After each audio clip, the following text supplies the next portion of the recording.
Good afternoon, everyone. I Good suppose, afternoon, sir. yes, I suppose we will start now the lecture. Although, wala pa si Miss Suposo. Suposo ba yun?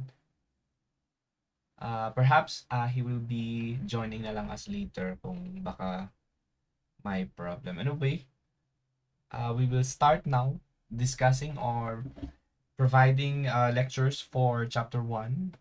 Yes, this is still chapter 1.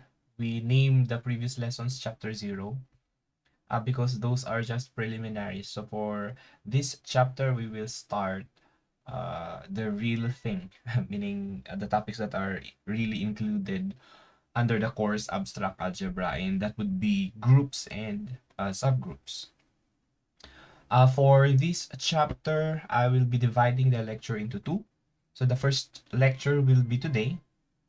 I'm going to give you another activity at the end of the lecture. And then for the second half, the second lecture of this chapter will be on Wednesday. Take note of that. That would be Wednesday.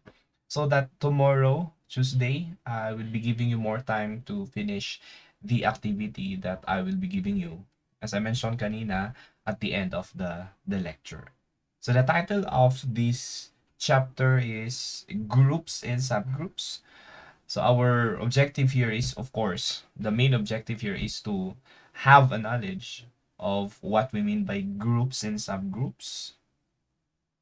So, well, of course, this is abstract algebra, so dapat algebraic structures muna. But for the first half of this chapter, we will not be defining muna what we mean by groups and subgroups because there are, again, prerequisite concepts that we need to tackle first before we can understand groups and subgroups. And we will start with this concept, binary operation. As a math major, I am 100% sure that you've been using this one your entire life, no? Or I mean, your entire career or when you were a student before. It's just that we do not technically call them binary operation. It's fancy for something that we've been using since before. So let's provide a definition again. We always provide definition first. What is a binary operation? A binary operation in abstract algebra, we're going to make use of this notation to generalize a binary operation. Unless it's a specific binary operation, then we use another or other symbols. But if we are pertaining to a general one, then we use this one. This is the asterisk symbol, but we do not pronounce it as asterisk. We simply say star. So a binary operation star on a set S is a function. Remember the term or what we mean by function again. We finished this one. We had a lecture about this one in the preliminary chapter. So let us go back to this definition. A binary operation star on the set S is a function mapping S cross S into S. So this is again a notation saying, illustrating that a function is a mapping. And our domain here is S cross X. What is S cross X? This is the set of ordered pairs such that for all ordered pairs, the first and the second coordinates come from the elements of set S. So this is a relation. For each pair, ordered pair A, B, element of S cross X, we denote the element star of AB of S by A star B. If we follow the notation or functions, for example, if you are asked to evaluate a function, so say f of x is equal to x squared and you are to evaluate f of 2, hindi ba ang pagsulat natin ay f of 2? It's a similar case here. It's just that the function the binary operation here, which is star, a general one, and the input is an ordered pair. Kulang siya ng isang close parenthesis dito. Dapat meron pang isa dyan. So what this means is simply A star B. That means we're going to combine A and B using this particular binary operation.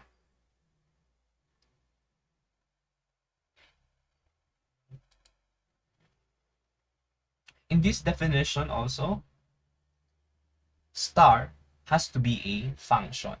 And again, there are conditions for a relation because a function is again a relation. There are conditions for a function or for a relation to be considered a function. What is that? Every element of the domain S cross S should have an image, and that image must be unique. Yun yung definition natin ng function. Lahat ng elements ng domain natin should be mapped to a unique element in the co-domain. In a binary operation, it's not just any sets that we are talking about. Dapat, ang domain natin is the set of ordered pairs generated from a single set. Yung set na yun, siya na rin mismo yung codomain dito. So, yun yung tandaan natin. It's a mapping, yes, but we need to make sure that it satisfies the condition of a function because for star to be considered a binary operation, it must be a function. Bawal yung parehas na, 'di ba? Parehas na elements sa S cross X na magkaiba yung or dalawa yung kaniyang value. So halimbawa, ang pair natin dito ay ordered pair 1, 1, tas naka-pair siya sa 3, and then at the same ordered pair, naka-pair pa rin siya sa ibang value. For example, negative 3. That is a counterexample to say that star is not a binary operation. So, as I mentioned kanina, you've been working with this, some of them at least, before. We just don't simply call them a binary operation. So let's provide an example of a binary operation. The usual addition, because it's a specific binary operation, I'm going to make use of this symbol, the symbol that we've been using before. And it's in abstract algebra, we term it as the usual addition. This is the addition, the operation that we've been using since before when we add numbers. Because later on, we'll be dealing with the same operation, addition, but it has a different meaning. So just to differentiate them from other additions, operations that's similar to this, we will call it as the usual addition. So yan, kung bakit merong term na usual. Kasi merong unusual addition dito sa abstract algebra, which we will be having later on.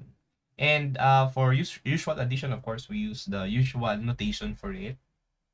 So this is our first example of a binary operation on what set?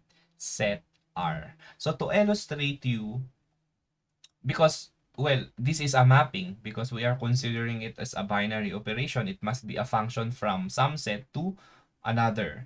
So for this particular binary operation, just to help us imagine it, ito actually yung ibig sabihin ng binary operation na ito. Of course, you have your two sets, the domain, and since this is a binary operation defined on set R, then your codomain is R cross R.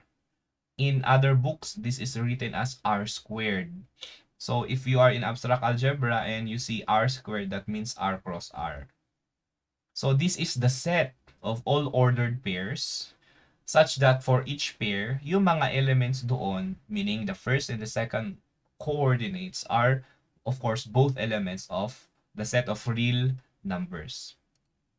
So, the usual addition here maps each ordered pair from the domain to a number. It's not already an ordered pair, of course, but to a number, which is still an element of the set of real numbers. So for example, I have here the ordered pairs. Well, of course, the set of real numbers is an infinite set. So the ordered pairs, the number of possible ordered pairs that can be created from that set is also infinite. So we cannot really identify all. Kaya sinulat ko dyan yung etc. So just a few uh, ordered pairs from R cross R. So we can map this because this is defined as the usual addition. This means that the element that is mapped to it in the codomain is simply the sum of the two numbers. So we simply add the two numbers. So that's why it's called binary, because the operation usual addition is it's used to combine two pairs, at least two pairs of numbers at a time. So yung kinumbine natin dito ay 1 and 2 using the usual addition. Also, the sum of 1/2 and 2/3 is 7 out of 6. The sum of negative 3 and pi is negative 3 plus pi, etc. So that is our first example. Now, why is this considered a binary operation? Well, of course, this is not a proof. This is an illustration, but it is a binary operation because it passes the conditions for it to be considered an actual binary operation. That is, it has to be a function, meaning the elements or the numbers mapped to each of the ordered pairs in our domain is unique. Ibig sabihin, nag-i-exist siya and it's unique. Isa lang dapat yung pairing niya. So halimbawa, 1 and 2 is paired to 3, 1/2, 2/3 is paired to 7, 6, and so on and so forth. We cannot see or identify an ordered pair in our domain that is mapped to two or more elements in the co-domain. That's a binary operation. Later on, we will provide you an operation that is not a binary operation on a particular set R.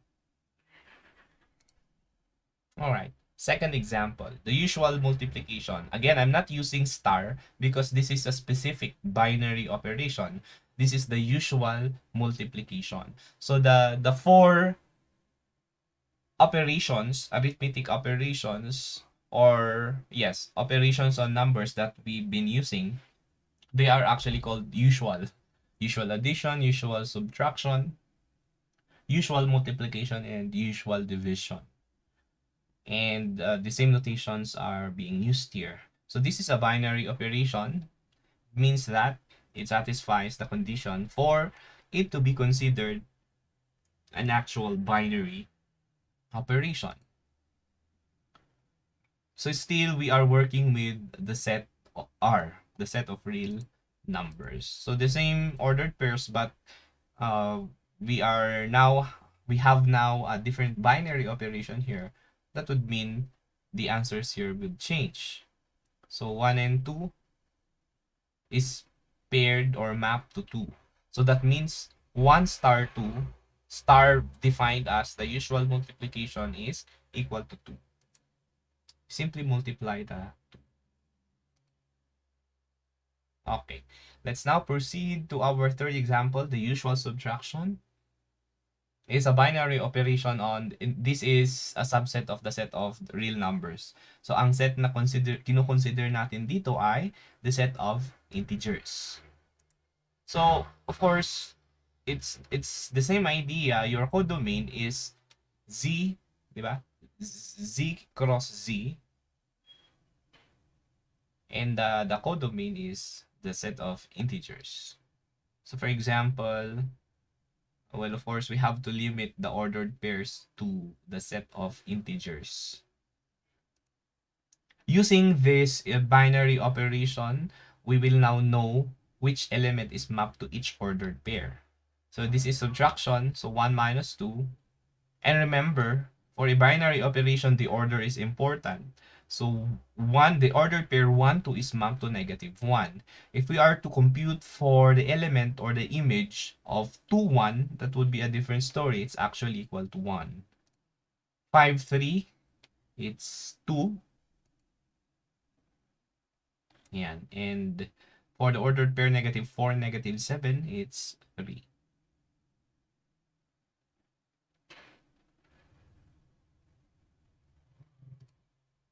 Okay. This is an example of a an operation. Yes, it's an operation, but it's not considered a binary operation based from our definition. Why is that? If you look at it, it's actually the same operation in number 3, except that the set that we are talking about that is considered here is not the set of integers or the set of real numbers. It's actually the set of natural numbers, or this is the same as the set of positive integers. So this is the mapping.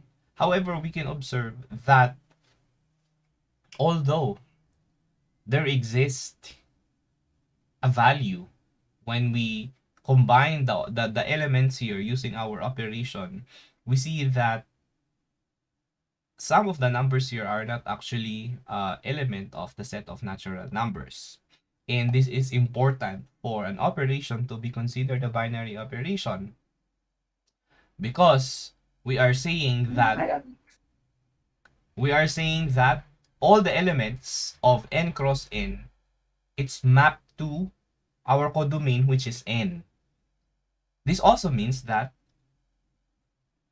for all elements here, yung sagot natin after using that operation that is given, yung sagot dapat ay makikita din natin sa mismong set, which is in our case the set of natural numbers.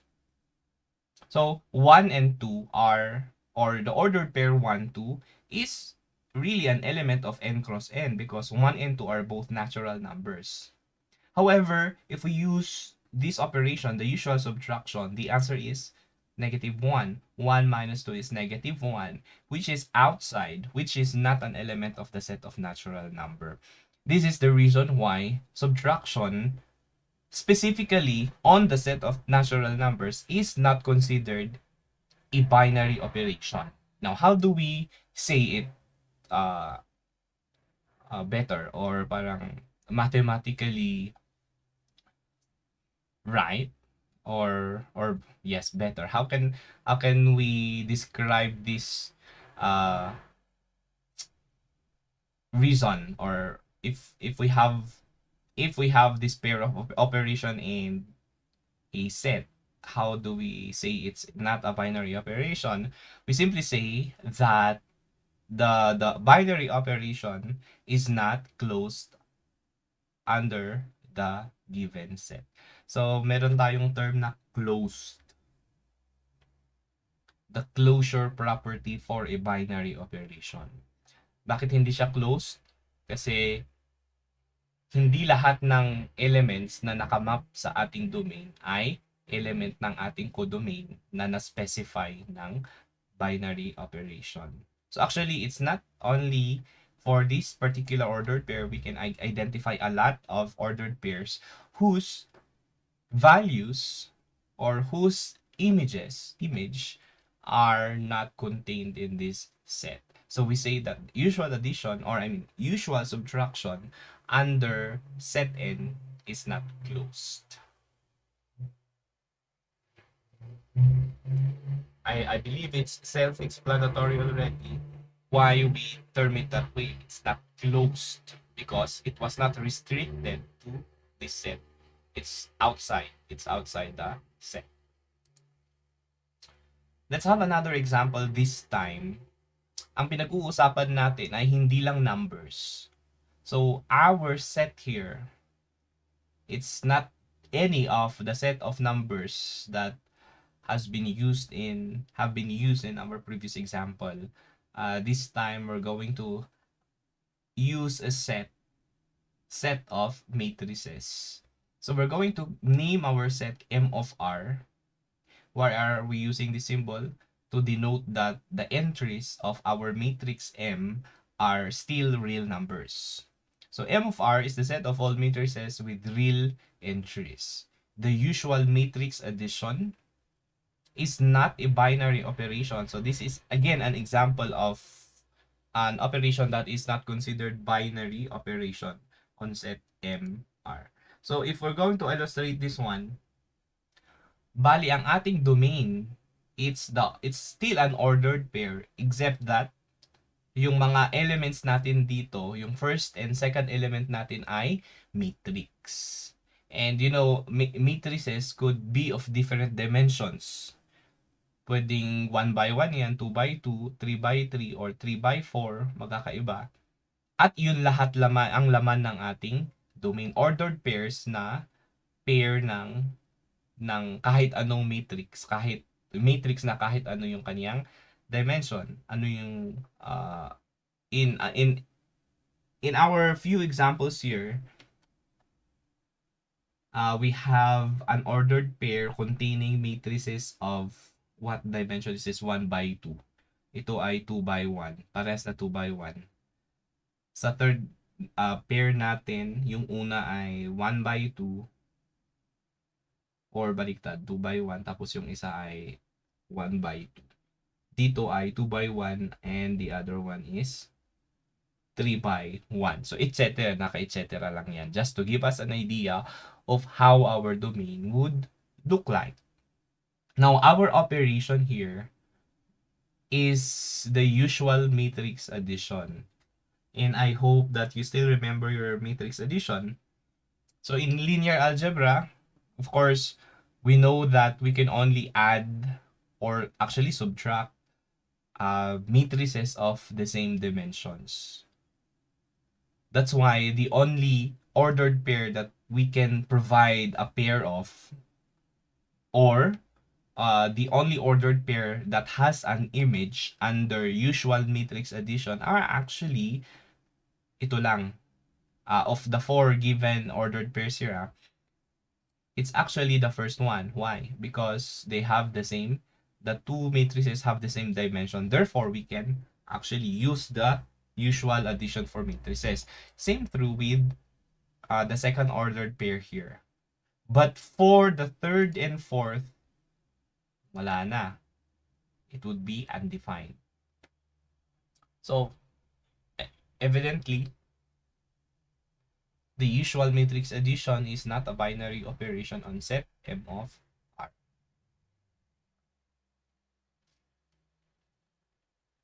So, undefined siya. It's still, the values here of some ordered pairs are not contained in the codomain.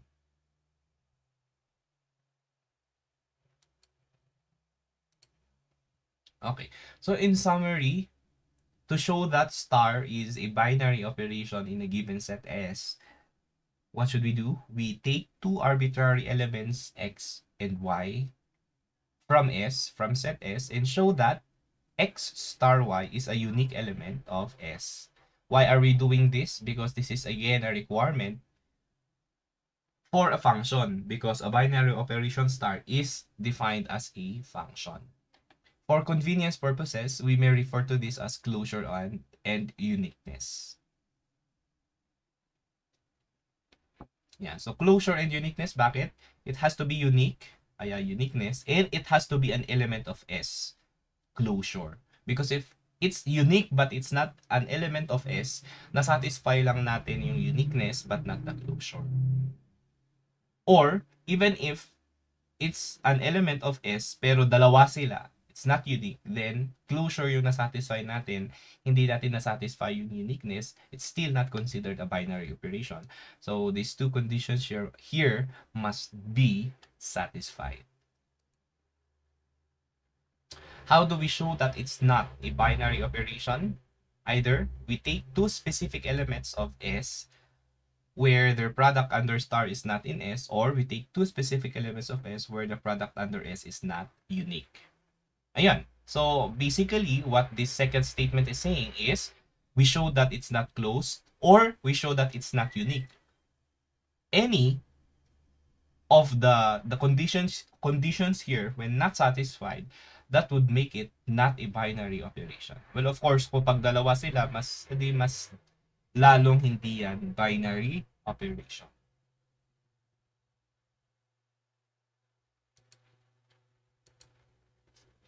Okay, let's have or provide more examples. This time, examples that are not the usual operations that we know. So this time, we will define exactly what our star could be. So let star be defined by a star b equal to a squared minus b and c. Anong ibig sabihin nito?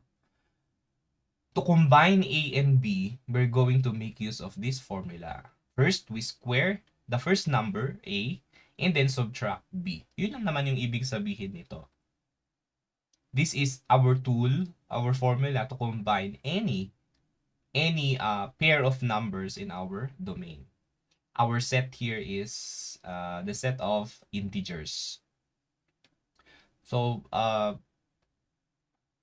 for the entire course, we're going to make use of all the notations for sets. So I hope you are familiar already with the notations that we are using for sets. Itong notation natin for integers, positive, negative, natural, rational, and of course the set of real numbers. We note that this operation means that the product of two integers under is the square of the first integer minus the second. Let's show that star is a binary operation on Z. So, paano natin gagawin yon? As mentioned kanina, let us identify two arbitrary numbers that are element of the given set. So, I can use x1. We can, of course, you can use other variables if you like. What do we need to show? Need to show. That's need to show in TS. We need to show that x star y is a unique element of Z. Unique and must be element of Z, meaning it's it's satisfying the two conditions, uniqueness and closure, the closure property. How do we do that? Let us observe that x star y, by using the definition, is equal to x squared minus y. So that's the definition of star here. You square the first number and then subtract the second number by definition of star. That's the reason why we can do this. Since x and y are x is an element of Z as was stated in our assumption, it follows that the square x squared is also an element of the set of integers. Why is that? Because the square of an integer is also an integer and is unique. Right? For all integers, the square is always 1. Pag sinabing ang square ng 4 ay 16 at wala nang iba, it's only 16. That's a property of numbers. Similarly, if we subtract y, which is again, remember that y is an element of the set of integers. If you subtract from x squared is some integer, as was mentioned in this step. So if you subtract y, which is an integer, integer minus integer will give us an integer and it's also unique. We can conclude now that x star y is a unique element of Z, of the set of integers. And that means that star is a binary operation on Z.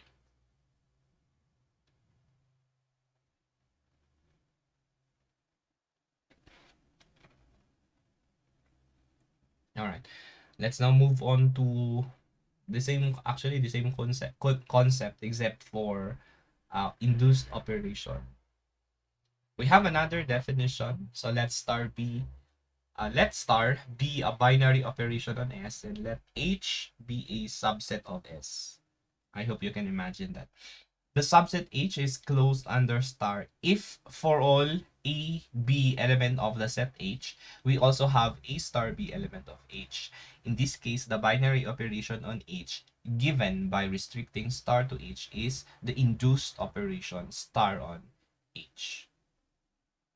Okay, let's provide an example for you to help you and illustrate or imagine our definition here.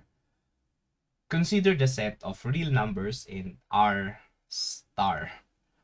Pero ano yan, that is actually just a notation for the set of real numbers excluding 0.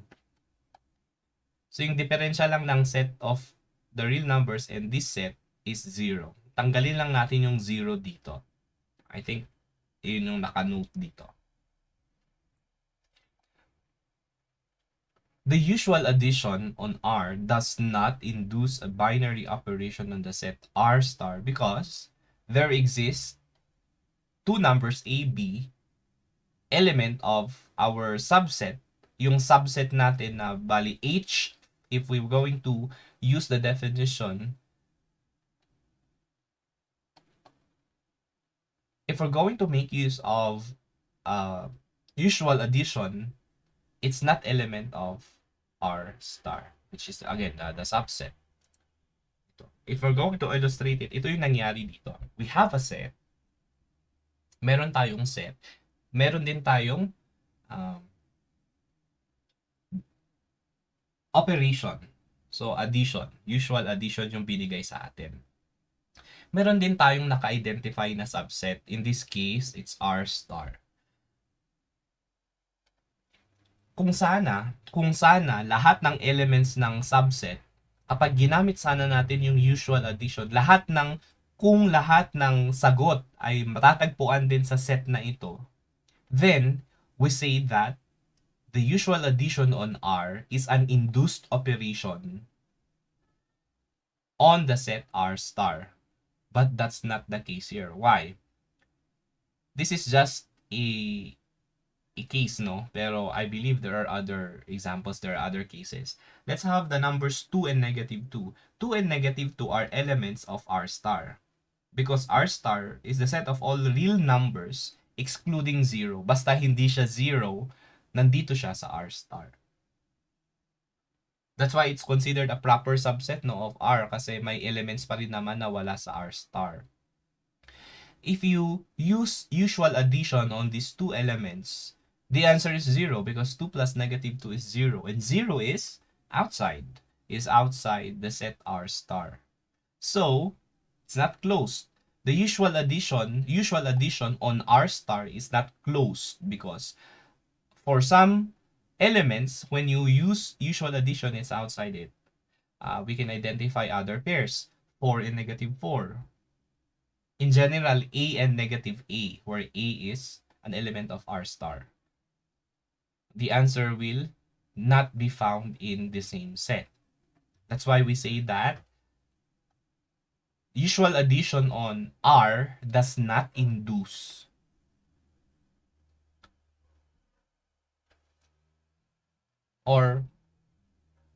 the usual addition on R does not induce a binary operation on the set R. Parang hindi niya minana.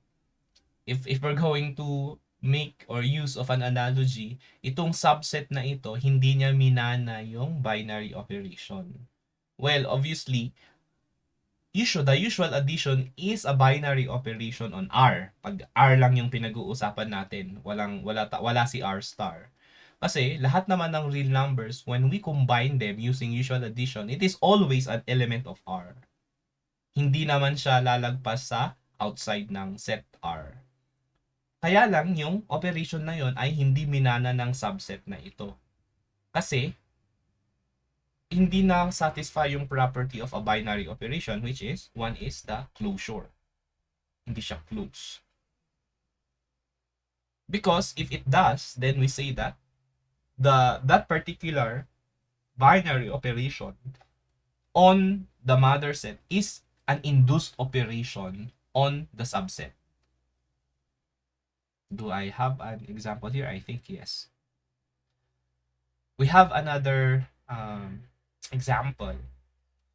So our mother set, yung mas malaking set na pinag-uusapan natin is the set of integers.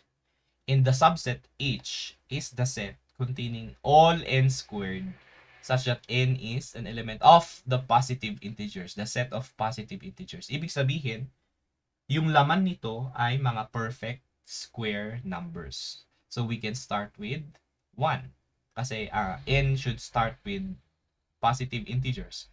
Ang pinakamaliit ay 1. So, if we're going to list this one using the roster method, ang makikita natin dyan ay 1, 4, 9, 16, and so on and so forth. So, that is the subset. Determine whether the usual addition, nandun pa rin tayo sa usual addition, but take note that we are talking about different sets. To illustrate you again, this is the bigger set. It's the set of integers. This is H. As I mentioned kanina, 1, 4, 9, 16, and so on and so forth. Is the usual addition an induced operation on set H? The answer is no if you can identify a pair of numbers in H that are outside the set. Meaning, after you use the binary operation, which is usual addition. 1, 4, the answer is 5. Why is it outside H? Well, 5 is obviously not a perfect square. Ganun din si 17, which is the sum of two perfect squares, 1 and 16. So the answer is no. The usual addition on the set of integers does not induce a binary operation on the set H because there exists a b element of the set of integers such that a plus b is not an element of the set H.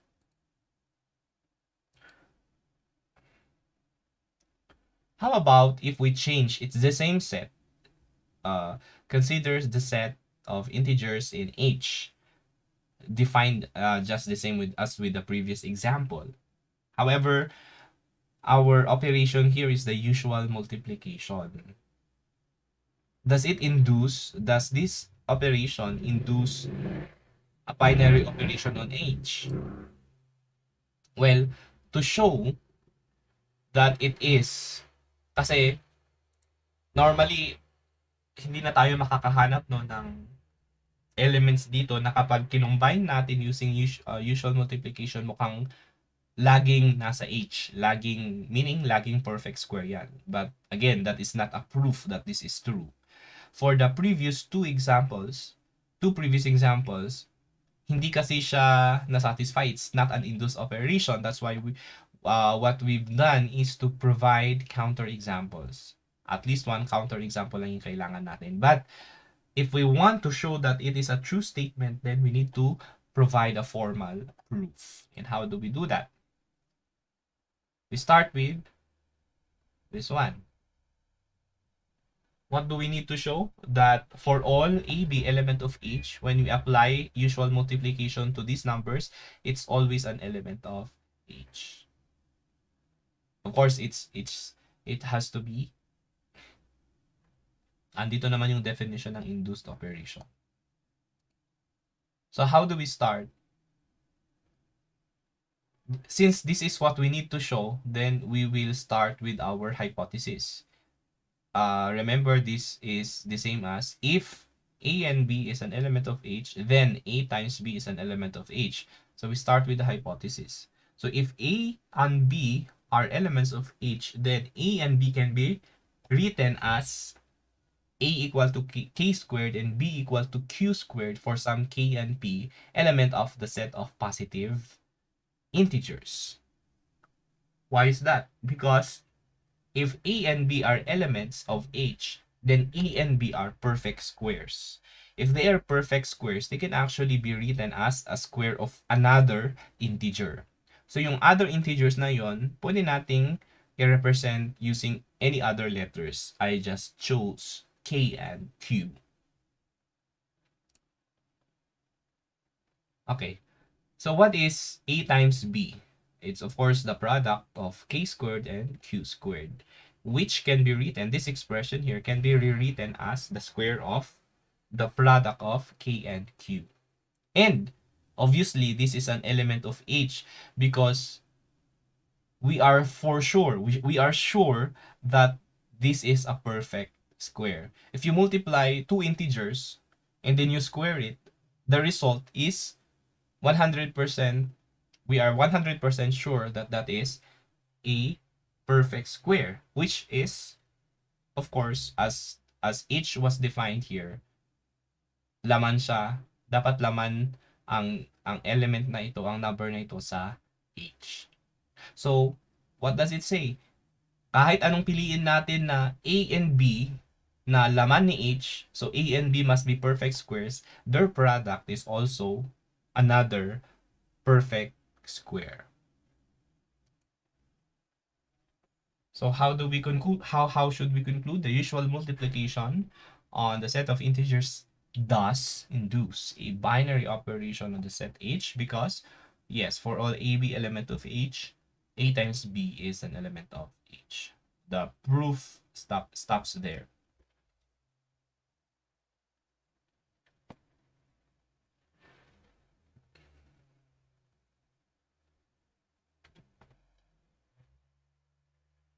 This is another summary. So in an attempt of defining a binary operation star on a set S, we must be sure that, number one, again, exactly one element is assigned to each possible ordered pair of elements S. That's uniqueness. We are showing uniqueness. And number two, for each ordered pair of elements of S, the element assigned to it is again in S. That's the closure of property. We are showing closure. Let's have another example. In the set of real numbers, let star be defined by a star b equal to the logarithm of b to the base a. Is this a binary operation? Is star a binary operation on R? Observe that it is not, na may sagot na pala dito, it is not a binary operation on R since, so if it's not a binary operation, we are claiming that it is not a binary operation, then we should be able to provide a counter example. And what is that counter example? It could be the pair 2 and negative 25. So kukuha tayo ng isang ordered pair, bale, from R cross R,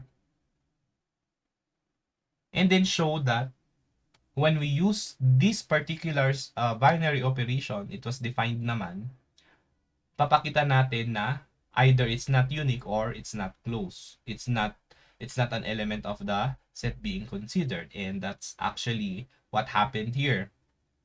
If we're going to combine 2 and negative 25 using this definition, our result is not a real number. Bakit? So A here is 2 and B is negative 25. So the resulting number should be logarithm of negative 25 to the base 2. Well, logarithms are not defined for negative numbers. They simply do not exist.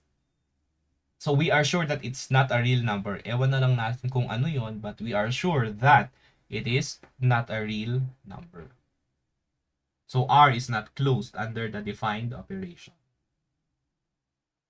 Meaning, it further means that this operation here is not a binary operation because one of the conditions is not satisfied. Another example.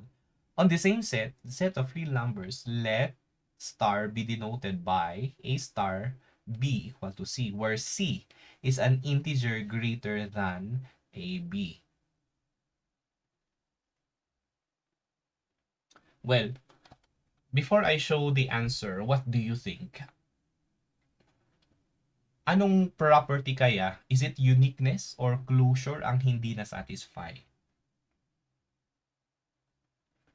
A star b is equal to c.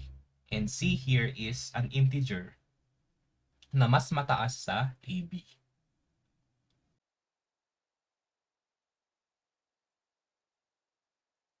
Do we have an answer? Any of you?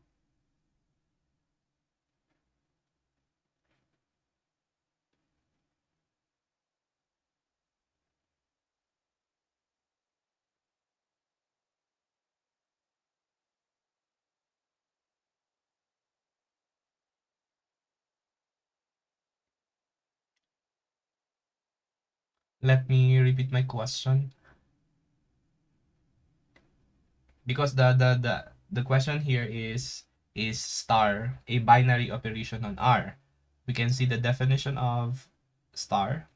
It is A star B equal to C, where C is an integer greater than A plus B. Now the question is it a binary operation? If it's not, which of the conditions were or was not satisfied? So it could be both, it could be one of them, uniqueness and closure.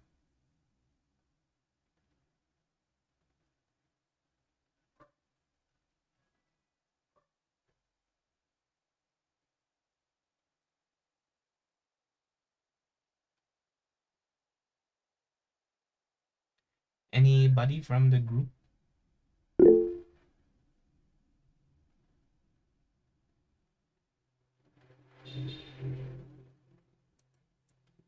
The closure property. So, can you give us an example of elements that, when combined using the definition of star, it's not an element of R? Because if that's your claim, yun dapat yung mangyayari. Merong A and B na kapag ginamit itong star na ito, and we can get C when we compute C, C is not a member of the set of real numbers.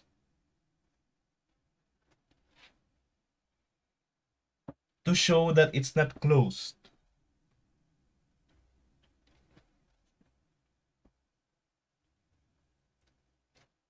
Mr. Aquino, meron ba?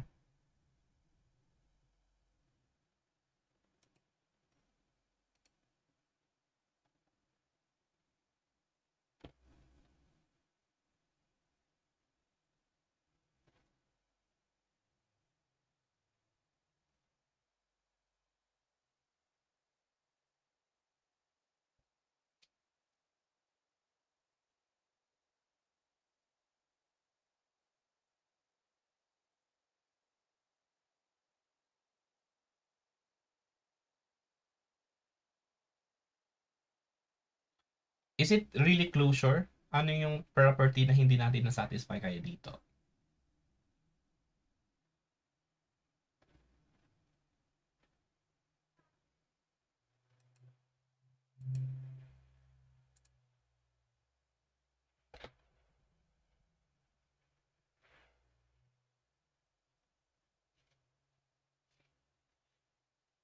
It is actually, sige, balikan natin. I'm going to identify a value for A and B. And then your job is to provide the value of C based on the definition. May definition naman dito. So let's start with A equal to 1 and B equal to 2. So it's the ordered pair 1, 2. Ano yung ano yung value ng C?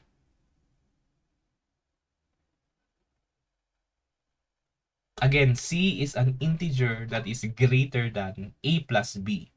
Binigay ko ang A and B, which are 1 and 2 respectively. What is A star B? Or 1 star 2?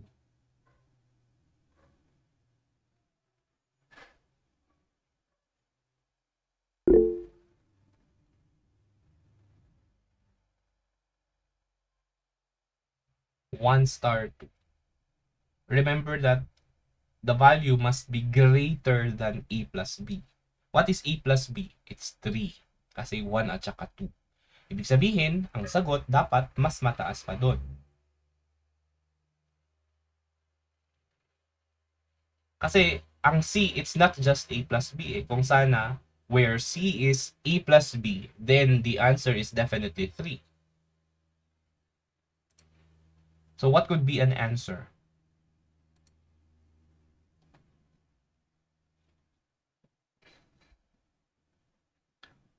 It could be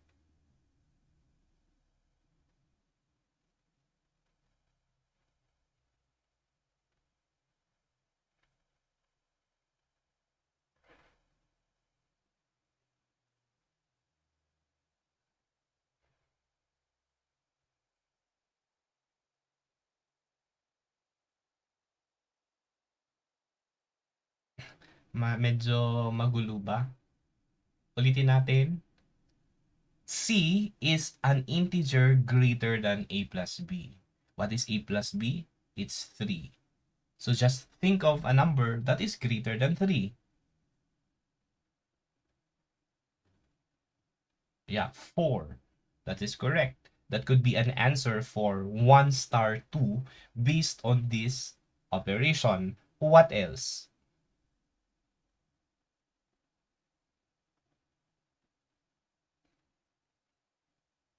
4 lang ba? 4 lang ba ang mas mataas na number? Mas mataas kaysa 3? Madami.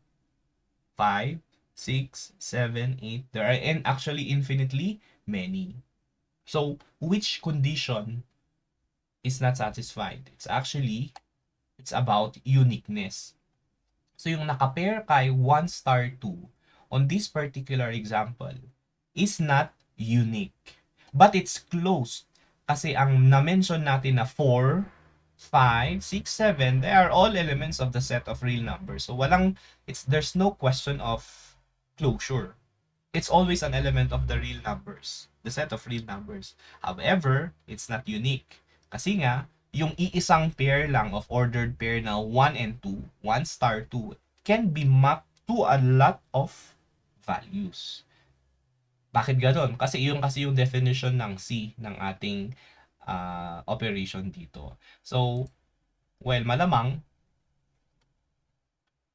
this is not a binary operation on the set of real numbers. Because it's, in fact, in the first place, it's not a function. Yung operation natin, star is not a function.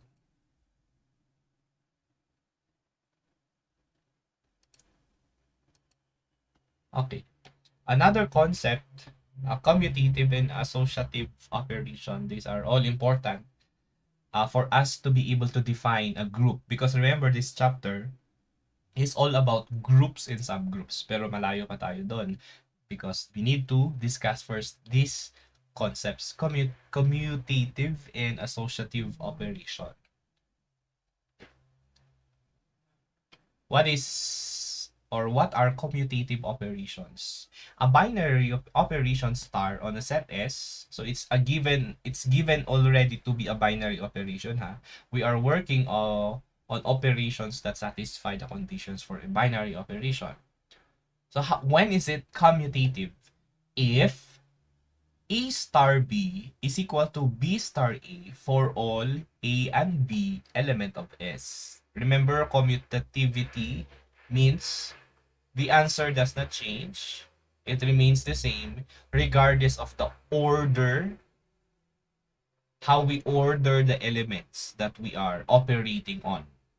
So kahit baliktarin mo yung positions nila, sa lahat ng A and B na element ni S, if it's always the same, meaning that particular binary operation has an added property. That is, that operation is commutative. So parang nagkaroon siya ng power pa, no? Mas maraming properties. Binary operation na siya na commutative. Always remember that. So, another definition, associative naman, kailan nagiging associative ang isang binary operation? If, so, to show associativity, we need three elements of the set S. A, B, ano yung period na yun? Wala yun dapat. A, B, and C. So, we take 3 arbitrary elements and show that nakaparentesize yung itong una, no? A star B star C is equal to A star the quantity B star C. Associativity means the answer does not change regardless of your grouping. The term there is grouping. Sa commutativity, it's the ordering. Pero dito sa associativity, it's the grouping. Now, how do we show that a binary operation is commutative and or associative? If you look at the definition of a commutative operation, it uses 2 elements. So you start with this. let A and B be element of S, and then we show that this is true. A star B is equal to B star A. So, ganun lang naman. And then for associativity, it uses 3 elements. So, we get 3 arbitrary elements of S. And then we show that this is correct. If it is, then we conclude that it is an associative binary operation, or it's a commutative binary operation. Let's provide some examples. On the set of integers, define a binary operation star by A star B equal to A plus B plus 1. We claim that star is commutative and associative. Let's provide proof. Because we are only claiming it, we need to show a proof. Let's start with the proof for commutativity. Again, for commutativity, our first step is to take two arbitrary elements that are elements of the identified set.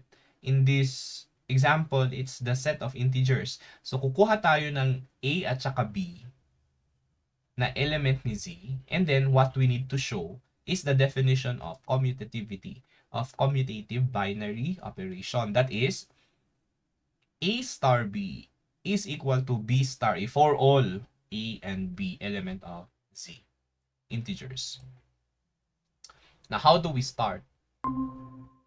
We're going to use the definition, of course. So, if A and B are element of the set of integers, and if we use the definition, ang definition, by the way, is i-add mo yung dalawa, tas mag-add ka ng 1. So, 1 here is constant. So, that's A plus B plus 1. Very simple. Definition yan ng binary operation. From there, we can actually make use of our knowledge on the properties of real numbers.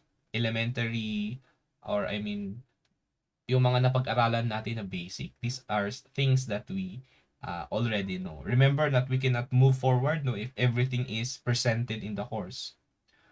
So we know that for numbers, real numbers, commutativity is there. It's all actually proven. So if you have A plus B, that is mali. Palitan natin.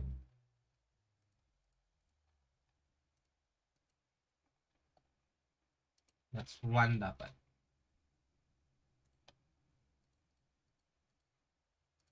There. So from A plus B, naging B plus A because numbers are commutative. Of course, we maintain 1. And from there, we have B star A. Kasi B star A is, of course, B plus A plus 1. So from here, we were able to arrive at B star A by working on A star B, because that is what we need to show kasi. By working from this, we were able to arrive at this, meaning that A star B is indeed equal to B star A. Thus, binary operation star is commutative. The proof ends there. Now, how about associativity? So it's the same. We're going to show the proof for associativity. To start, we take 3 arbitrary elements of the same set, and we need to show that this is true.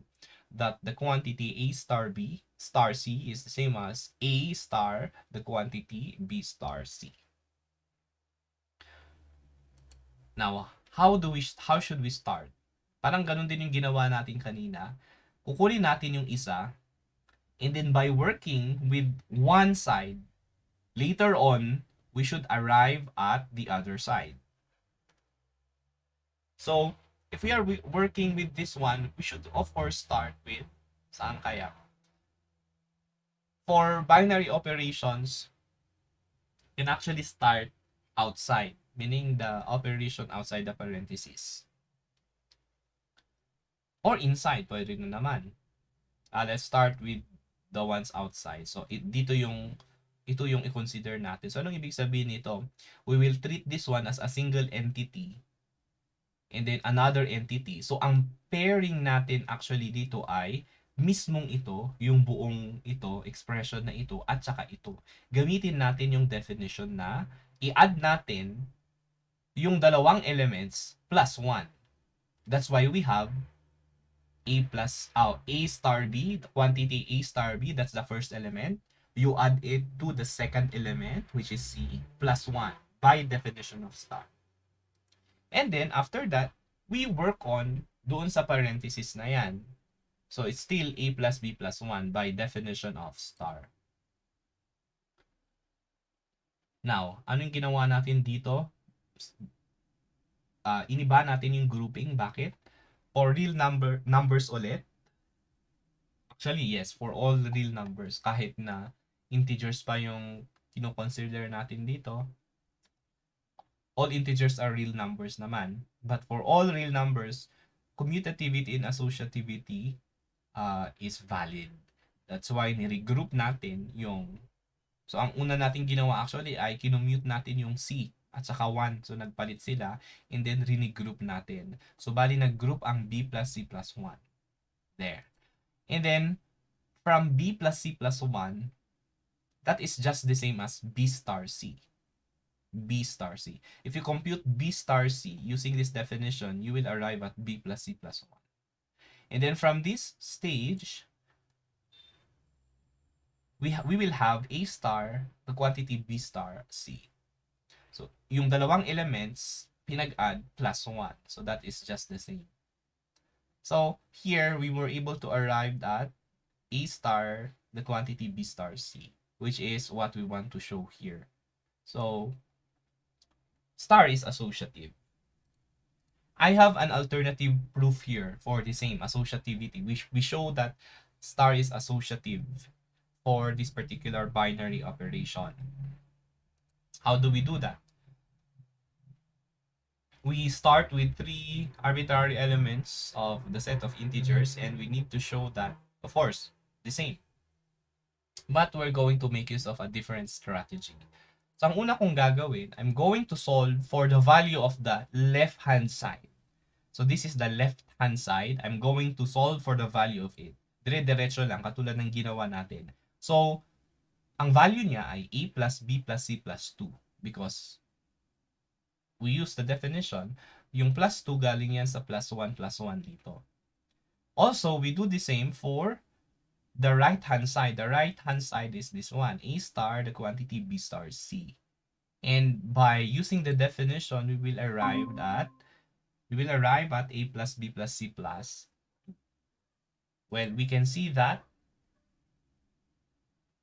these two quantities here they are both the same. Their equivalents are A plus B plus C plus 2. And by transitivity of equality, that's another property of the real numbers or of equality, we have this equality. A star B, the quantity A star B star C is equal to A star, the quantity B star C. They almost look like, they look like the same with the previous, but they are actually different. Kanina, we work on one side and then from there, we arrive at the other side. Dito, iba. We work simultaneously on both sides. So, parehas natin kinompute yung both sides. And then we showed that by working on both sides, we were able to arrive at the same quantity. Hence, these sides na original ay equal. So, still, star or the binary operation star is an associative binary operation. I done that, sorry.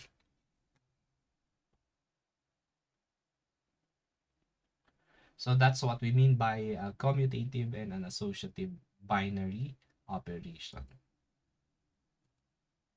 Okay. Next is an example, but there's a lot of things to say here. May nakikita tayong table. Actually, the instruction there is to complete the table so that star is a commutative binary operation on the set. S equal to, the set S, which is a set containing 4 elements, A, B, C, D. Okay. Now, before we answer this one, let me tell you that tables for groups are actually also very helpful, especially when working on sets that are finite. So you remember, if you notice, sa lahat ng example natin today, before this slide, they are on sets that are infinite. Tama ba? Infinite lahat yan.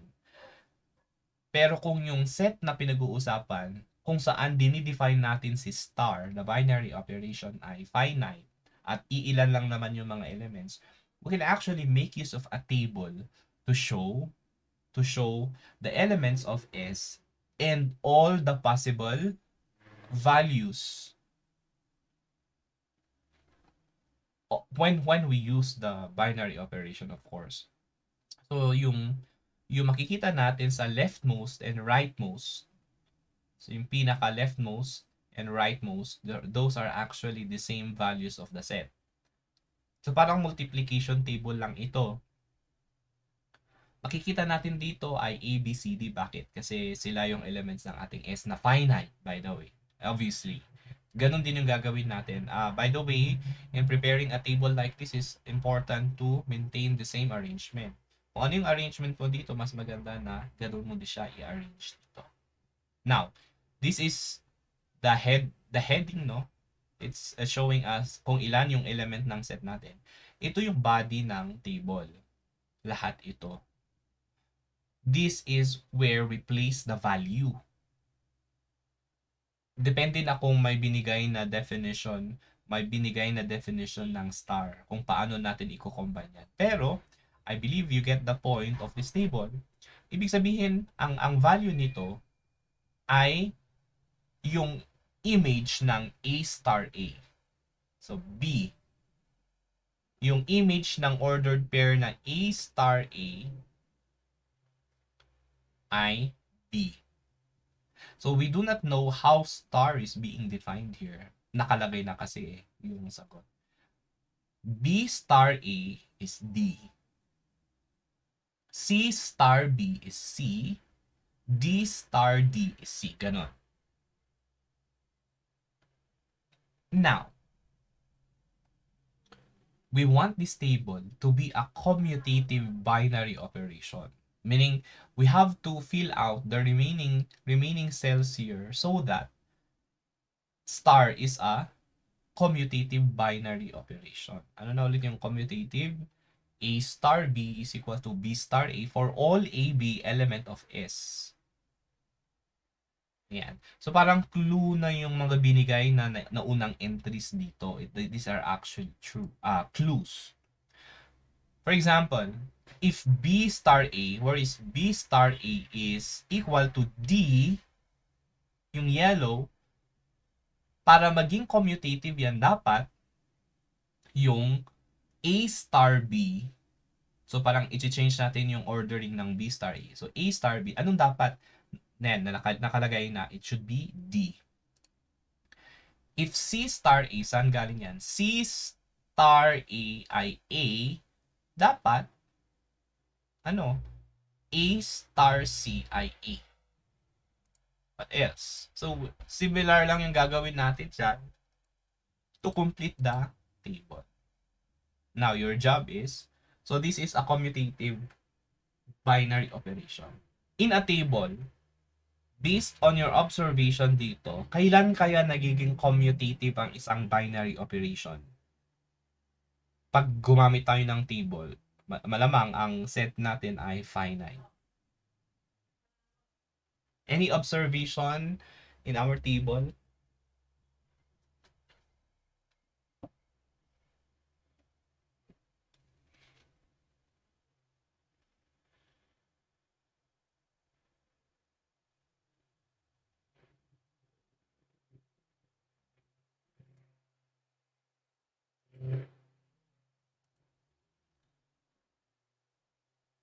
Anyone?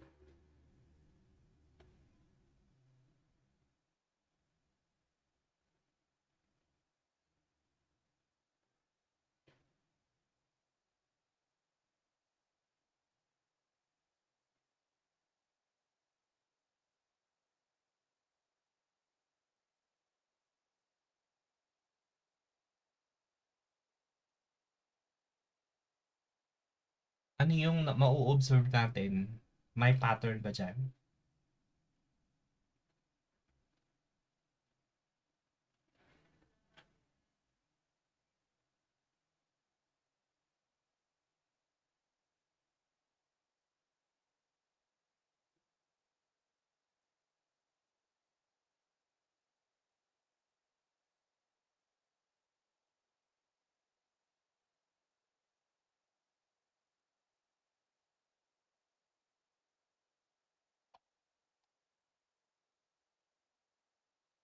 Hello, are you still there?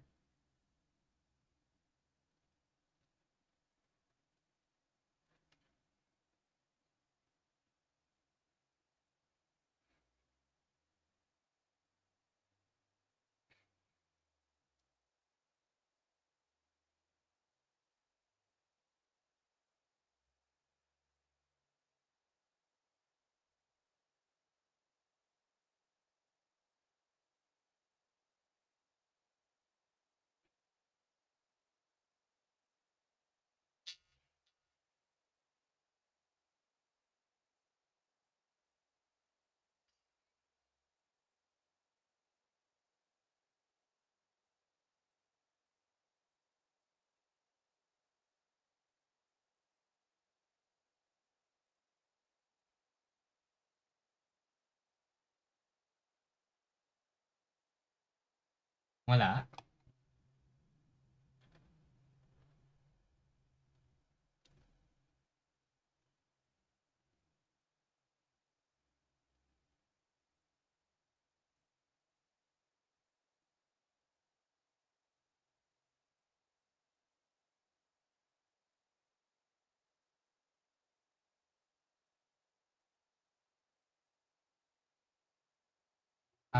Ma'am Evermy, are you there?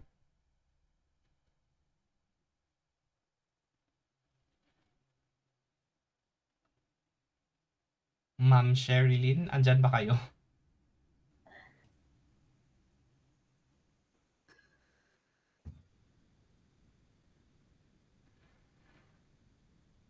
Sir Aquino, Yes po, sir. what do you think?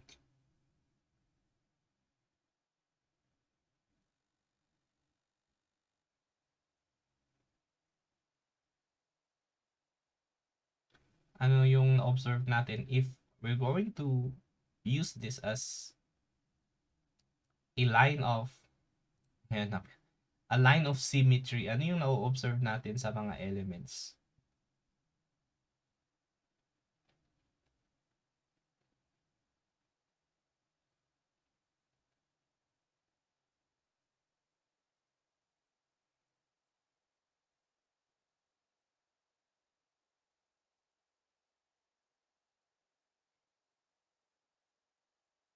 Merong ano, di ba?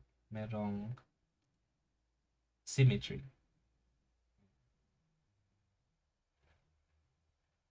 A binary operation defined by a table is commutative if and only if the entries in the table are symmetric with respect to the diagonal that starts at the upper left corner of the table and terminates at the lower line. So this is our line of symmetry. If we are going to compare the elements now, it's actually the same. So yung A dyan is symmetric to A dito. B to B and another B to B. That's why I actually provided there a color code. Anyway, yes, let's proceed to another topic. It's mathematical system. We call it a mathematical system. So for a mathematical system, it's actually a set together with more than one binary operation. So meron tayong iisang set, tapos na-define, we can show that more than one operation is a binary operation on the particular set. Yun yung ibig sabihin ng definition na ito. A mathematical system is an ordered n plus 1 tuple with this notation. For a mathematical system, we use this notation. So we first start writing the set, the first binary operation, the second binary operation, comma, the third binary operation until we all write the binary operations, where S is a non-empty set and star sub I is a binary operation on S, where I starts from 1 to n. S is called the underlying set of the system. Sometimes mathematical system is called the binary algebraic structure or simply binary structure. Magbigay tayo ng halimbawa. This is an example of a binary structure. So yung set na pinag-uusapan natin dito is the set of real numbers. How many binary operations are involved in the binary structure or in the mathematical system? There are actually 1, 2, 3. These are the usual addition, the usual multiplication, and the usual subtraction. So for it to be a system, syempre, kailangang ipakita natin na usual addition is a binary operation on R. Multiplication, the usual multiplication is a binary operation on R. And subtraction is a binary operation on R. So there are actually 3 binary operations here referring to a particular or a single set. So all of them together, they form a mathematical system, or as was mentioned in the definition, they are sometimes called binary algebraic structure, is simply binary structure. This is not a binary structure, since although addition, multiplication, and subtraction are all binary operations on the set of real numbers, the usual division is not a binary operation on R. Okay. Another question. Will you please participate para mabilis tayo? Para matapos natin. So it's provided here already. It was explained that this is not a binary structure because one of the operations here is not a binary structure or a binary operation on the set of real numbers. It was specified to be the operation division, usual division. Bakit kaya? Why is division not a binary operation? Anyone? So again, for an operation to be a binary operation, dalawa, di ba? Uniqueness at saka closure. So any of those would do. You just provide a counter example because it's already mentioned naman na is not a binary operation. Just provide a counter example for either uniqueness or closure.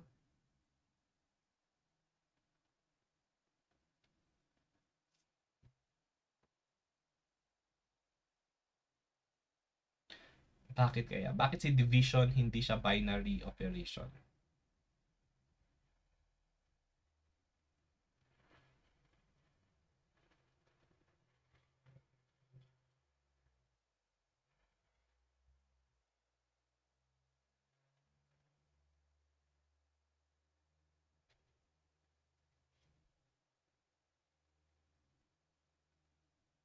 Anyone?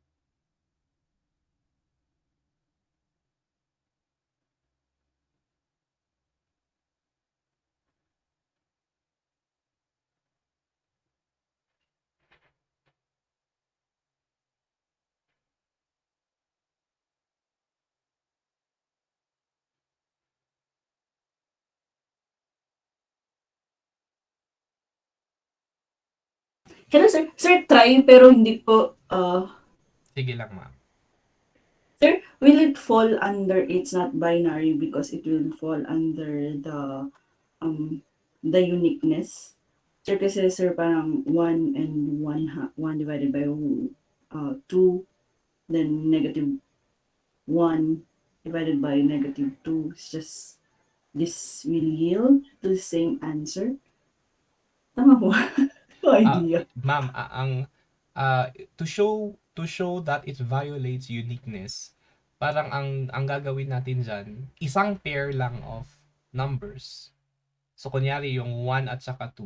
Tapos ipakita mo na using the operation, it gives two different answers.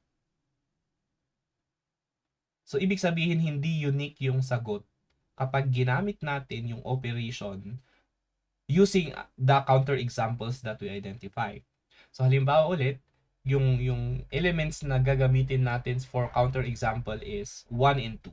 Sa division yan. So 1 divided by 2 is 1/2. If it's not unique, then you should be able to identify another value for it, different from 1/2. Meron ba, ma'am?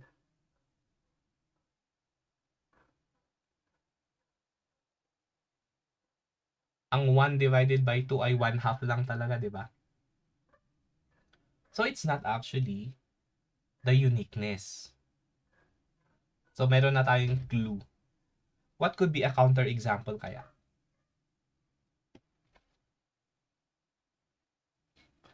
Sa division, di ba lagi nating inaano yan? Ano yung bawal? If we are dividing numbers. Yung sir, there's Division by, ano na? Ano ulit? like,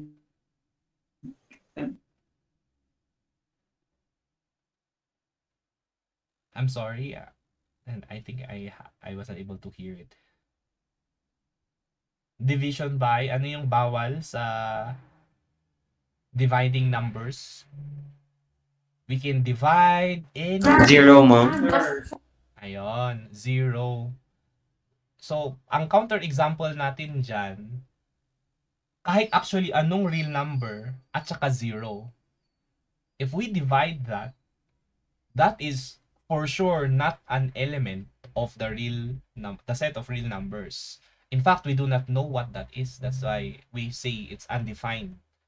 So for sure, hindi siya laman ng set of real numbers. So ang na-violate ni division, ni usual division ay yung closure.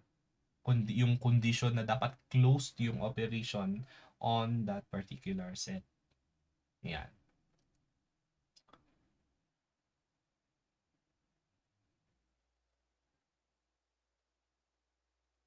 Ayan. If you notice, no, lahat ng examples natin, it uses different knowledge. It really uses different knowledge in other fields of mathematics. Ganun talaga yung abstract algebra. Yeah, so at least we are reviewed, no, we are reviewing also na yes, sa division, by the way, hindi pwede yung division by 0. It's just undefined. Okay. Let's jump to another topic. But as an introduction again to that topic, I have here the following tables. I have actually 6 tables. Hindi ko na in-encode kasi ang dami-dami. I want you to observe it. I'm going to give you, kaya ba ang 2 minutes? And then you tell us your observation. 2 minutes lang. I'm going to give you 2 minutes.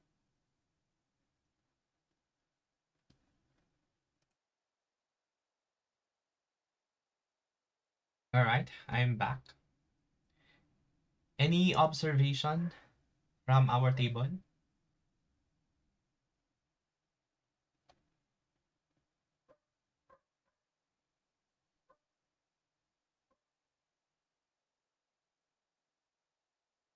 So we have 6 tables here corresponding to 6 different operations. Because they are different operations, just to distinguish one from another, yung una nating binary operation, that's star prime, that's star double prime.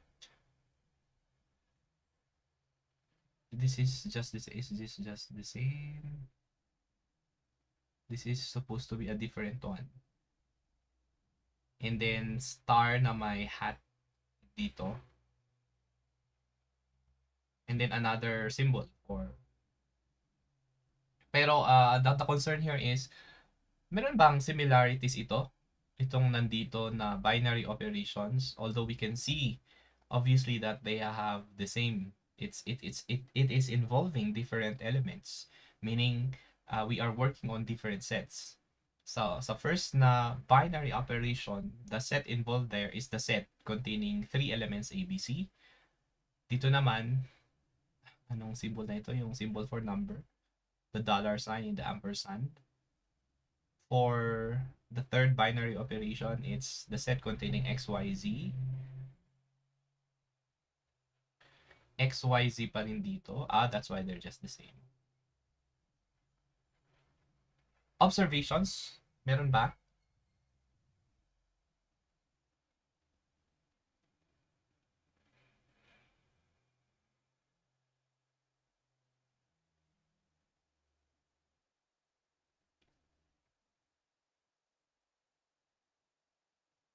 Yes, Miss Kanjao. Ay, hindi sir. Sir, symmetric pa rin sila lahat. Pero sir, syempre nagsisearch din is, sir, considered ba na po, parang like identity ang 3.2? Table 3.2? 3.2. Identity or do you mean identical? Identical Ay, or similar? identical. Kaya po ba, sir? 'Di ba? If we observe, if we look at the tables above, kapag palitan natin halimbawa yung A ng hashtag, sabihin nating hashtag, yung B ng dollar sign, and then C ng ampersand, actually yung body of this table, it's just the same. So, remember that C is corresponding to the ampersand. So, lahat ng C din dito sa table, sa body, ay naka-ampersand. Actually, there are three dito sa first table. This one, and this one. And we see that it's the same. Yung ampersand ay nandito din, nandyan. If we observe also, if we change A to hashtag, saan ba siya nakalagay? Ang A dito. Kung saan nakalagay yung A sa body ng first table natin, 3.1, doon din nakalagay itong hashtag. Ganon din, if we're going to correspond A to X, B to Y, C to Z, and of course the rest, the values, meaning the entries doon sa body ng table, we call it the body of the table, also corresponds. Tama ba? Parehas lang yung pagkaka-arrange ng entries natin.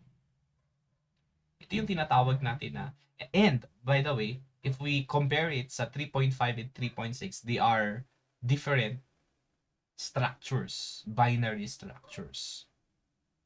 Yung mga tables na nasa unahan, tables above, they are what we call, yan. So that's the observations dapat, no? 3.1, 3.2, 3.3, 3.4 are structurally alike.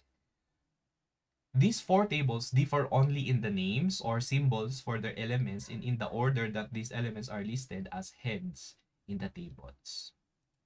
However, table 3.5 for binary operation, this operation, and table 3.6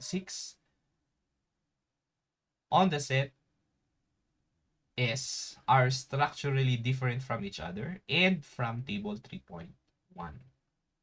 Now, how do we call structures that are alike? Yun na yung tinatawag natin na isomorphic binary structures. Isomorphic binary structures. So we have more than, we can start working with two muna, with two. So two binary structures are said to be isomorphic if what? Or can we just read the definition here? Let S and star and S prime and star prime be binary algebraic structures. An isomorphism of S and S prime is a one-to-one function phi mapping S onto S prime such that phi of x star y is equal to phi of x star prime phi of y for all x and y element of S. If such map phi exists, then S and S prime are isomorphic binary structures with which we denote by this symbol. Di ba parang sa geometry, sa proving, hindi ba ito yung symbol natin for similar? Yes. Omitting star and star prime from the notation. So, binigay ko yung illustration kanina kasi from the definition alone, we might not be able to imagine it, but that's what we mean. So, we are actually corresponding yung elements ng S at saka S prime. Ito yung dalawang magkaibang set at yung star and star prime, ito yung magkaibang operation but they are alike in a sense na we can actually map the elements of this structure to the other structure. There is a one-to-one function phi mapping S onto S prime. So when do we call two or more binary structures to be isomorphic? We need to satisfy, again, a lot of properties or a lot of conditions. Ano yung mga conditions na yon? There are actually three. Kailangan yung P natin is a one-to-one function and kailangan onto yung function na yan. Ano na ulit yung ibig sabihin ng onto? Yung codomain is just the same as the range. One-to-one, dapat unique, no? Yung, hindi. Dapat lahat ng images natin is mapped to one element in the domain. So, ibig sabihin, dapat bijection yung function natin. Kasi one-to-one at saka onto yung sinecheck natin.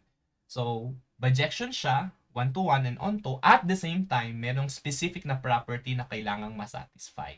So, ito. So, in summary, because the definition is really complex to understand, i-summarize natin. How do we show that two binary structures are isomorphic? Step 1, kailangang i-define natin muna yung function, phi. Define a function phi that gives the isomorphism of S with S prime. This means that we have to describe in some fashion what is phi of S to be for every S element of the set S. Second, show that phi is a one-to-one function. How do we show that a function is one-to-one again? We suppose that there are two different pre-image. So that is, we suppose that phi of x is equal to phi of y in S prime. We have to deduce that x is equal to y. Yun, para masabing isa yung kaniyang pre-image, parang by contradiction ito eh, we assume that there are two, phi of x and phi of y. And then later on, by working on this equality, we would arrive at x equal to y, which is a contradiction kasi sinasabi natin na x is different from y. But if they are equal, so they cannot be the same at the same time different, di ba? So it's a contradiction. So we need to accept that it is indeed a one-to-one function. Onto is shown by supposing that S prime, which is an element of S prime, the second, so S prime, yung mga lahat ng may prime dito, manggagaling yan sa second binary structure. We show that there exists S element of S, the set S. This is coming from the first binary structure such that phi of S is equal to S prime. And lastly, itong equality na ito. The third condition, show that for all phi of x star y, this is equal to phi of x star prime phi of y for all xy element of S. Itong property na ito, the third condition, ito yung tinatawag natin na homomorphism property. Homomorphism property. So homomorphism property is just one condition to show that two binary structures are isomorphic. Let's provide an example. So meron tayong dalawang binary structures. What are they? It's the first binary structure, the set there is the set of real numbers and the operation is the usual addition. For the second binary structure, the set that is considered here is a subset actually. So this is the positive set of positive real numbers. And the operation, yung value yung star prime natin dito is the usual multiplication. So different sets, different binary operation.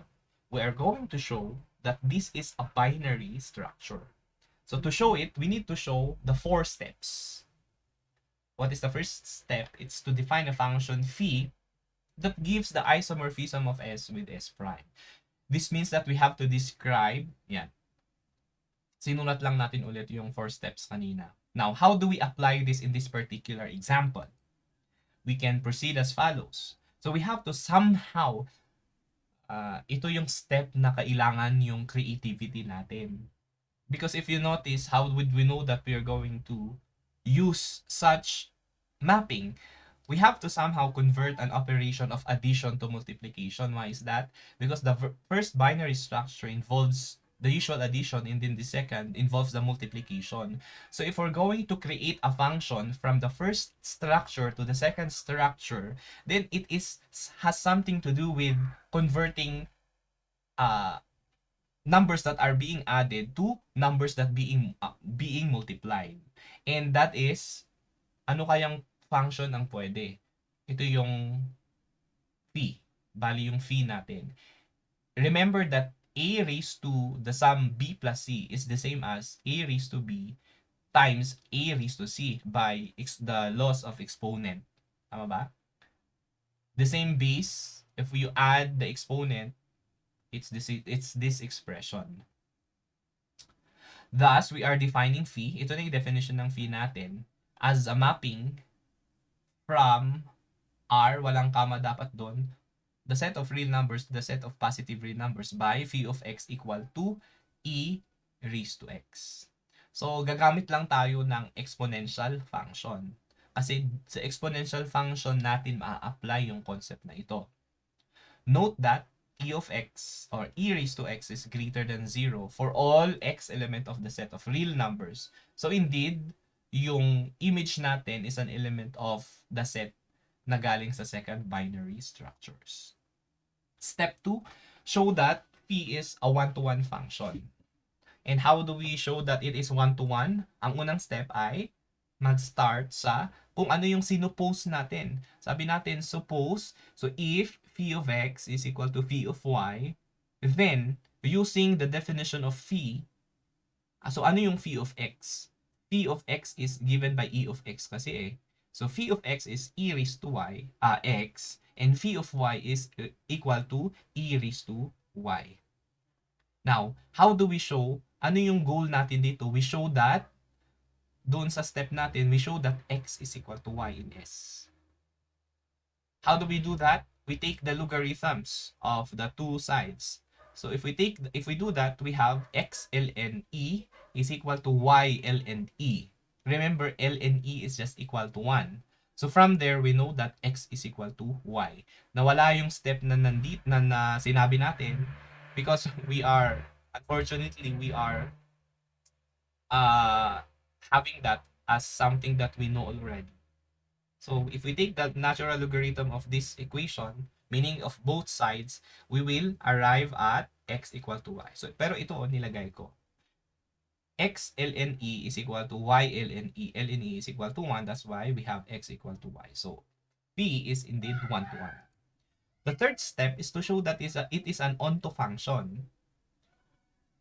So, where should we start? Andito yung suppose S is an element of S prime. So, kukuha tayo ng R if R is an element of the positive real numbers. Bakit R yung ginamit natin? Because we are working with the set of real numbers.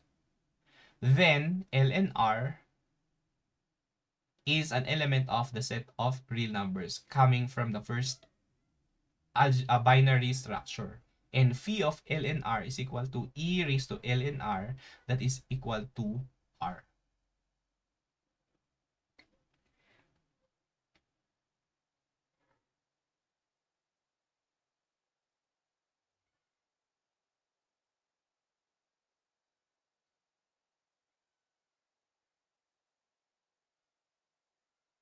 Ano na nga ulit yung onto, we are showing that the codomain is the same as the range.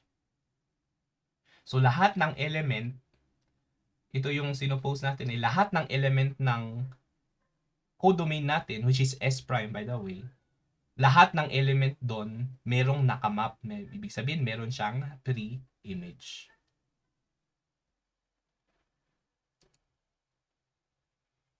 Yeah. How did we know that there exists an element S equal to L and R such that phi of L and R is equal to R? Ang sinolve natin actually dyan, bakit alam natin na there exists and it's equal to L and R? We solved e raised to S equal to R. And what is that? How did we do that? We take, similarly, no, we take the logarithm of both sides. Kaya nakuha natin yung L and R. The last step is to show the homomorphism property, that the homomorphism property is satisfied. So, computation lang naman ito. First, we compute phi of x star y. Kailangang equal siya sa right-hand side. So, how do we do that? Phi of x plus y is equal to ex plus e raised to y. That is the same as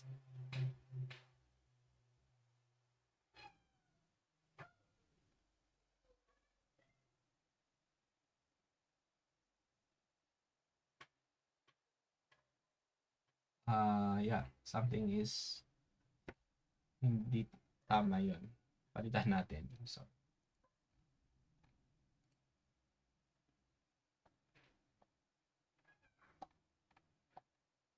dapat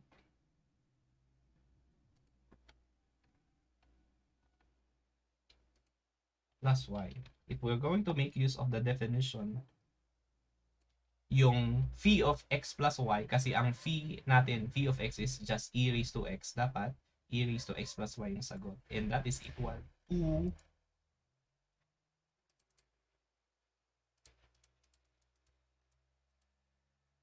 this one. E raised to x times e raised to y. Mali pa rin.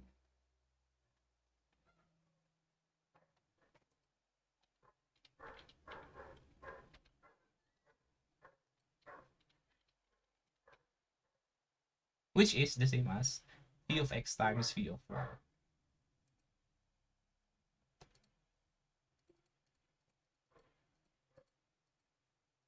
Another example. So this time, we're going to work with this set 2z. This is the set containing all the even numbers. In set builder notation, this is the same as the set of all 2n such that n is an element of the set of integers. Ang claim natin, the binary structure, this binary structure, ang set na considered ay integers lang, set of integers and the usual addition. We are claiming that this structure is isomorphic to this set, 2z. Still, ang operation natin ay the usual addition. So how should we proceed? I-follow pa rin natin yung 4 steps. Define a function phi that gives the isomorphism S with S prime. Ano yung function na yan? For this particular example, it's a bit obvious.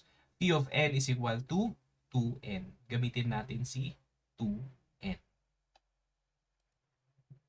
And then we show that it is 1 to 1. Medyo bilisan ko.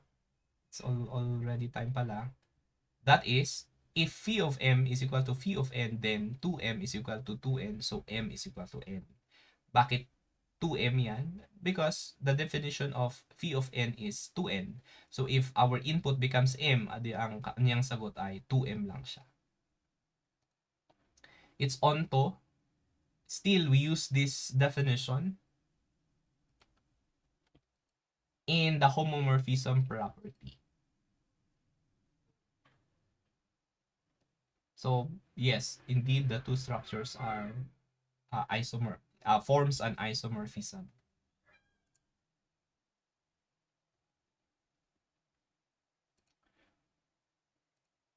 There are other concepts, identity element for a binary structure. Is it okay if we extend muna, mga 5 minutes lang to? Okay lang ba? Yes, sir. Parang Sige po, sir. 2 slides lang ito para hindi maputol. What do we mean by an identity element of a binary operation? This is the definition.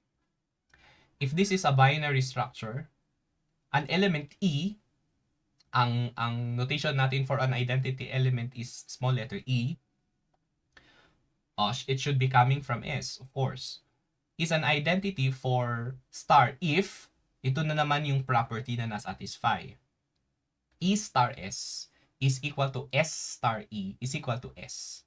So, ang identity element yan na galing sa set mismo kung saan kung i-partner natin siya sa kahit iba pang elements sa the same na set na yan, ang sagot ay S.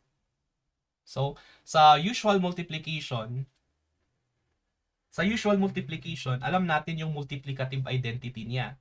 So when we say multiplicative identity, that is an element of the set of real numbers kung saan, kung i-multiply natin sa kanya, ang sagot ay yung number na yon. So alam natin na it's 1. 1 is an identity element of the usual multiplication on the set of real numbers because for any real number, if you multiply it to 1, it's the same with that real number na in-identify natin. Yun si S. Yung E, sa usual multiplication, that is equal to 1.